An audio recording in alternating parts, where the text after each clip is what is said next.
Welcome to the deep dive. Today, we're going to really get into the core wisdom of a super influential book in finance. Our mission here is basically to pull out the key nuggets of knowledge, shortcut you to getting up to speed on what can be a pretty complex topic. Yeah, the source we're digging into is Dr. Alexander Elder's The New Trading for a Living.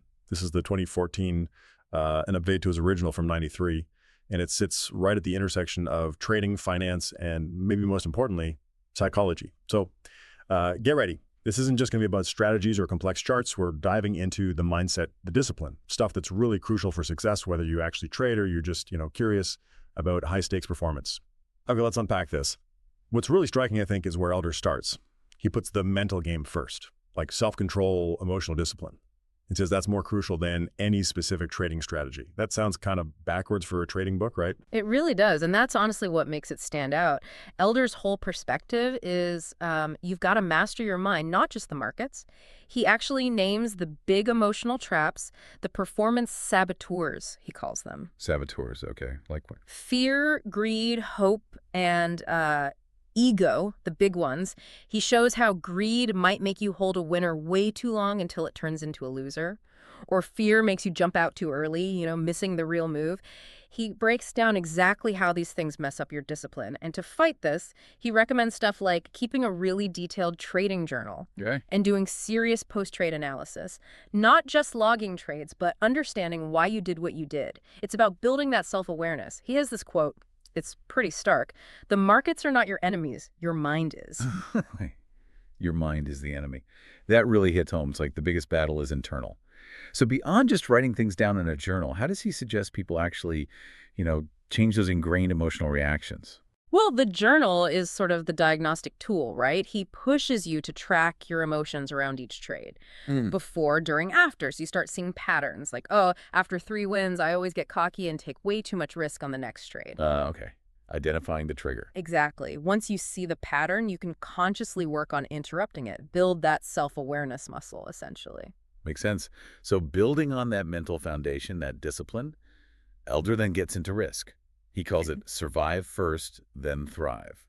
Here's where it gets really interesting. This isn't just advice. It sounds like a core operating principle. It absolutely is. His philosophy is super clear. Protecting your capital comes first, way before chasing maximum profit on any single trade. And he gets very specific, like his famous 2% rule. The 2% rule, right. Tell us about that. It means you should never, ever risk more than 2% of your total trading capital on any single trade, period. Wow, only 2%. Yeah, and it's not just about dodging one big loss. It's about longevity. Staying in the game long enough for your edge, your strategy, to actually work out over time. So many people blow up chasing home runs, Elder shows why consistent small risks are the path to compounding, even with losses along the way. He also really hammers home the need for protective stops orders that automatically get you out if a trade goes bad. Cutting losses short. Exactly. And he covers diversification, smart capital allocation, even how to handle winning and losing streaks. How you manage those psychologically and financially. Right. So you don't get reckless when you're winning or totally demoralized when you're losing. But the absolute key takeaway he champions is protecting your capital is more important than maximizing profit. Always. That 2% rule, though, it sounds incredibly strict. I mean, is that realistic? Do pros really stick to that religiously? It is strict. And yeah, people struggle with it. Elder knows that. It loops right back to the psychology piece, the discipline. Right. But he argues that what feels like a limit on your upside is actually what keeps you from going bust. Okay. He'd say, look, consistent smaller wins, the kind that don't risk blowing you up, will beat occasional huge wins that come with massive risk. Every time. Over the long run. It's about staying in the game. Precisely. You can't trade if you don't have capital. It's that simple. Okay, so we've got the inner game, the psychology, and the survival rules, the risk management. So what does this all mean for actually making decisions in the markets? How does Elder guide you on, what to trade and when? Right. This is where he brings in the tools. He gives a really solid introduction to technical analysis. Technical analysis, reading charts and data. Yeah, studying past price action and volume to try and figure out where things might go next. He starts with the basics, reading candlestick charts, understanding support and resistance levels, price zones where buying or selling tends to happen, trend lines to see the market's direction. But his really big contribution here, his signature thing, is the triple screen trading system. Triple screen. Okay, what's that? It's basically a filtering system using multiple time frames to confirm trade ideas and avoid false signals. It's pretty clever. How does it work? 3 screens, 3. What? 3 steps, or screens. First, you look at the long-term trend, maybe using a weekly chart with an indicator like MACD to see the big picture tide. Okay, the overall direction. Then, screen 2, you zoom into the intermediate trend, say, on a daily chart, looking for waves or pullbacks within that main tide. And finally, screen 3 is for pinpointing the entry, using short-term charts and oscillators like a stochastic or force index to find the precise moment to jump in, ideally when a pullback is ending. So it layers the analysis. Yeah. Long-term, medium, short-term entry. Exactly. It forces you to align your trade with the dominant trend across different perspectives. He also covers other key tools, of course: volume analysis, moving averages, Bollinger Bands, and importantly, how to use chart patterns to assess the risk versus potential reward of a trade before you take it. It's all about putting these tools together into a system. A system, not just random indicators. Right. Now, it's fair to mention a couple of critiques people sometimes raise. Okay, the cons. Yeah. Some reviewers note that, the specific chart examples are from the early 2010s, so the look might feel a bit dated compared to today's fancy platforms. But the principles are the same. The principles are timeless, absolutely. The other point is that it's very focused on discretionary trading, a human making the decisions based on this analysis. It doesn't really get into algorithmic or quant trading, which is obviously a big part of markets today. So if you're looking for that, this isn't the book. Gotcha. So focused on a specific style, but provides a really structured way to do it.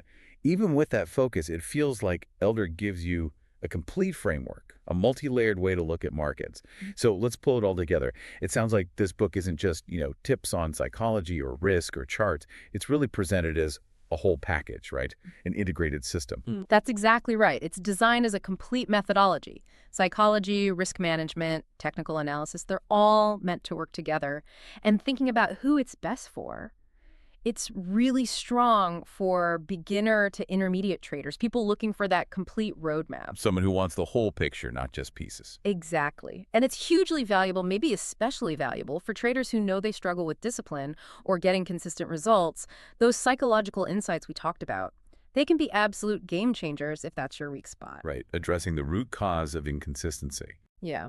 And in terms of trading style, it probably fits best for swing traders or position traders, people holding trades for days, weeks, maybe longer, less so for the super high frequency, in and out in seconds type of trading.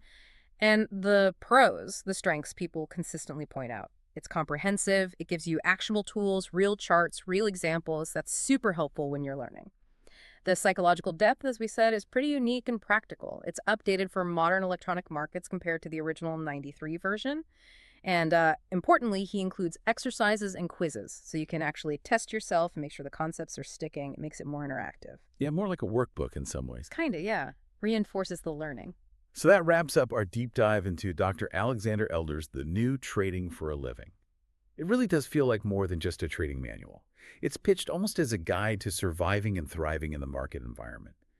That blend of mechanics and psychology is quite powerful. Absolutely. And look, while it might not be the perfect fit for, say, an advanced quant trader building algorithms, it's still, I think, one of the most accessible, comprehensive, and psychologically grounded trading books out there.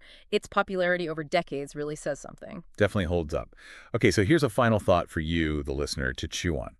If Elders is right, if truly mastering the markets really starts with mastering yourself, your emotions, your discipline, and your whole approach to risk, then what other high-stakes decisions in your life, financial or otherwise, could benefit from applying these same principles? That emotional discipline, that systematic, multi-layered analysis. Something to think about. We'll catch you on the next Deep Dive.